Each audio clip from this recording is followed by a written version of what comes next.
మోర్సుపల్లి షర్మిలకి మంత్రి రోజా గౌడ్ కూడా స్ట్రాంగ్గా కౌంటర్ ఇచ్చారు. ఈమె ఒకప్పుడు తెలంగాణలో పార్టీ పెట్టి తెలంగాణలో అక్కడ అక్కడ బిడ్డ నేను అక్కడ వాళ్ళకి ఏదో చేస్తానని వెళ్ళి అక్కడ నేను ఇక్కడే పుట్టాను, ఈడే పెరిగాను, ఈడే నా పిల్లలు పుట్టారు, ఈడే పెళ్లి చేసుకున్నాను అని చెప్పి అక్కడంతా చెప్పి అక్కడ వాళ్ళని పార్టీ పెట్టి అక్కడ మూసేసి అక్కడ చేతగాక కాంగ్రెస్లో విలీనం చేసి అక్కడ ప్రజలను మోసం చేసి ఏపీకి వచ్చి ఇక్కడ ఏం పొడుస్తుంది, అసలు చచ్చిపోయిన కాంగ్రెస్లోకి వెళ్ళి ఎంత అన్యాయం చేసిన వైఎస్ఆర్ కుటుంబానికి ఎలా వెళ్ళిందో అంటూ స్ట్రాంగ్గా కౌంటర్ ఇచ్చింది. ఇలాంటి వాళ్ళు ఓటు లేని ఇక్కడ ఆంధ్రాలో ఓటు లేని వాళ్ళు నాన్ లోకల్ వాళ్ళు వచ్చి ఇక్కడ జగన్మోహన్ రెడ్డి గారిని ఏమీ చేయలేరంటూ షర్మిలకి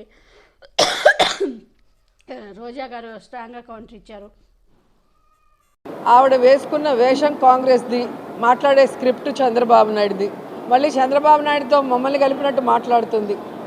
ఆవిడ చంద్రబాబు నాయుడిని కలిసిన తీరు మీరు చూశారు, పవన్ని కలిసిన తీరు చూశారు. కాబట్టి ఈరోజు ఆమె మాటలకి క్రెడిబిలిటీ లేదు అనేది కూడా స్పష్టంగా చెప్తున్నారు. రాజశేఖర రెడ్డి గారి బిడ్డగా ఉన్నప్పుడు ప్రేమ అభిమానం ఉంటుంది రాజశేఖర రెడ్డి గారి అభిమానులకి.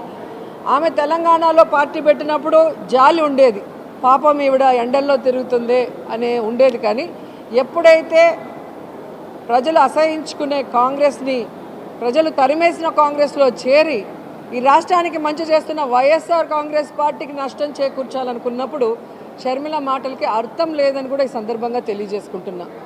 ఎందుకంటే షర్మిల గారు తెలంగాణలో పార్టీ పెట్టినప్పుడు స్పష్టంగా చెప్పింది, నేను ఇక్కడే పుట్టాను, ఇక్కడే చదువుకున్నాను, ఇక్కడే పెళ్లి చేసుకున్నాను, నా ప్రాణం ఉన్నంత వరకు ఈ తెలంగాణ ప్రజలకి కష్టం వచ్చినా నష్టం వచ్చినా అండగా ఉంటానని చెప్పింది. మరి అలాంటి బిడ్డ ఈరోజు ఆ పార్టీని కాంగ్రెస్లో విలీనం చేసి తెలంగాణని గాలికి వదిలేసి ఆంధ్రప్రదేశ్లో వచ్చి మళ్ళీ కొత్త అవతారం ఎత్తితే ఏ విధంగా గౌరవం ఉంటుంది, మాటకి క్రెడిబిలిటీ ఉంటుంది?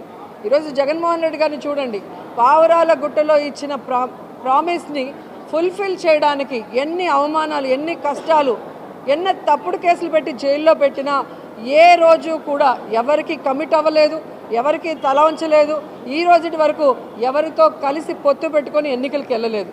కాబట్టి ఎవరో ఏదో చెప్తే ప్రజలు నమ్మేస్తారనుకుంటే అది పిచ్చి, వాళ్ళ పిచ్చి. జగనన్న ఎవరితో పొత్తు పెట్టుకోవాల్సిన అవసరం లేదు, అది స్పష్టంగా ఆయన అనేక సార్లు చెప్పారు. భవిష్యత్తులో కూడా కేంద్రంలో ఎవరు అధికారంలోకి వస్తారో వాళ్ళు రాష్ట్ర ప్రయోజనాలకి సపోర్ట్ చేస్తే వాళ్ళకి బయట నుంచి సపోర్ట్ చేస్తారని చెప్పడం అనేది కూడా మీరు గమనించారు.